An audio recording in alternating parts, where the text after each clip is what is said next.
E eu penso que hoje nós temos pais muito inseguros, porque até pelo excesso de informação, você não sabe a quem ouvir, a quem seguir, e tem tanta coisa ruim e tem muita coisa boa. Mas é Exato. muito importante essa curadoria, né? Você buscar informações relevantes, edificantes e ajudar para que os pais possam ter um pouquinho mais de consciência no que estão oferecendo para suas crianças, né?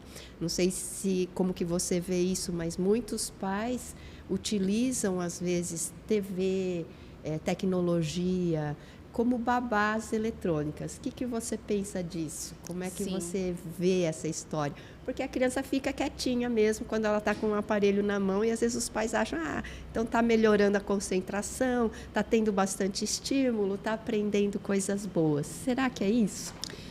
Na verdade, isso é um excesso de estímulo, como você disse, e é o que nós chamamos na pedagogia de efeito hipnótico.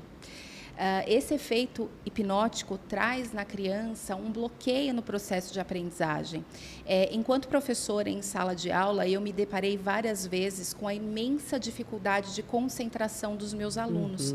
E eu me refiro a crianças na primeira infância, maternal, então 2, 3, 4, até 6 anos de idade. E muitas vezes, doutora Regina, eu tive que chamá-los para a realidade porque eles estão tão hipnotizados por esse universo que eles ficam mergulhados quase que o dia todo frente a essa tela, que isso traz uma dissociação da realidade. Muitas vezes, esses alunos, eu tive que tirar eles do personagem. E o que é isso? Vou dar um exemplo concreto. Um dos meus alunos, na ocasião, ele era tão imerso no universo do Sonic, né, um personagem que é um ouriço azul, que todas as atividades que ele desempenhava comigo, todas, sem exceção, ele coloria na cor azul. Quando ele almoçava, e esse foi um ponto que me chamou muito a atenção, eu acompanhava o almoço dele, ele, antes de começar a comer, ele fazia gestos circulares com a comida. Como o personagem faz, ele rola, né? O Sonic, ele rola para conquistar ali as etapas do jogo. Então, tudo para ele era em círculo, da cor azul, com o formato do personagem. E nós passamos isso para o pai, para a mãe. E eles não tinham até então a dimensão da gravidade. Para eles, como você disse, ele estava num entretenimento, né? Ele estava ali quieto, calmo, mas isso traz um ônus tão grande. E num período onde a formação do cérebro ainda está ocorrendo de forma muito intensa e tudo está sendo formado, né? A identidade da criança, a capacidade dela de tomar decisões, de fazer escolhas e de julgar prioridades, tudo isso sendo desenvolvido, um período onde ela fica hipnotizada, ela fica altamente sugestionável, porque é outro ponto, sabe, gente, importante. A grande questão da proteção para as nossas crianças está na possibilidade da consciência. E quando ela fica totalmente hipnotizada diante de uma tela, ela perde essa consciência e ela começa a ser sugestionada para qualquer coisa. Por exemplo, se eu te hipnotizar aqui agora e falar que você é um cachorro, você vai latir. Entende? Por quê? Por causa dessa sugestão que ela é aceita quando você não está no poder da sua consciência.